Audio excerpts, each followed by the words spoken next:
C'est le plus grand lac d'Afrique, l'un des plus importants du monde. Sa taille avoisine la superficie de l'Irlande.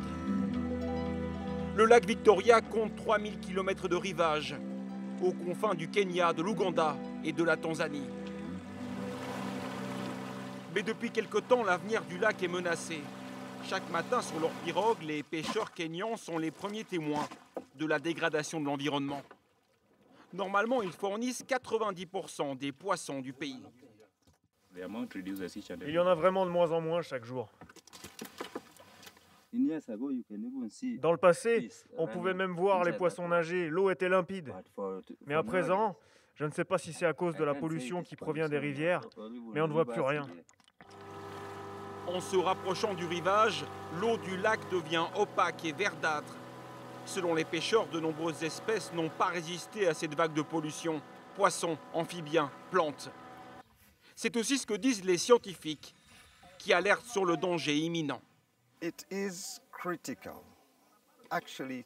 La situation est critique, c'est terrible. C'est bientôt un lac sans vie. Le lac est pollué par des débris de toutes sortes et notamment des plastiques. Quand les déchets plastiques sont jetés dans les canaux des villes, tout autour du lac et même au-delà, ils finissent tous dans le lac.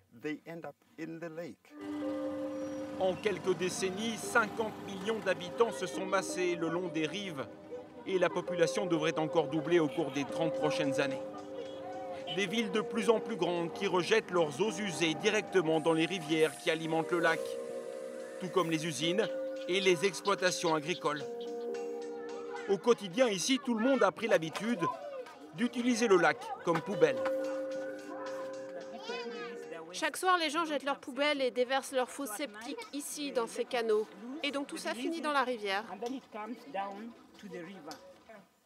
Les autorités locales peinent à mettre en place un projet d'envergure pour sauver le lac Victoria.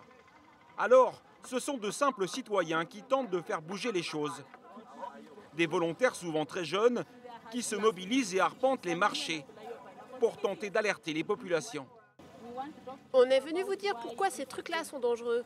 Vous êtes prêts à nous aider pour arrêter la pollution? Oui, on est prêts, à 100%. Et tous ensemble, ils mènent des opérations de nettoyage plusieurs fois par mois. Ces militants savent qu'ils ne régleront pas les problèmes à eux seuls, mais ils veulent montrer l'exemple et maintenir l'espoir.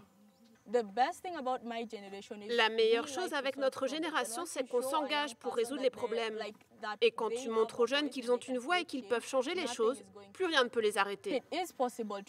C'est possible de sauver le lac. Vous avez vu comme les écosystèmes se régénèrent quand on les laisse se reposer et qu'on arrête de polluer. Il faut faire vite. Dans quelques années, les 3/4 des espèces de poissons pourraient avoir disparu du lac si rien n'est fait. Et une catastrophe écologique ici aurait des répercussions directes dans presque toute l'Afrique de l'Est.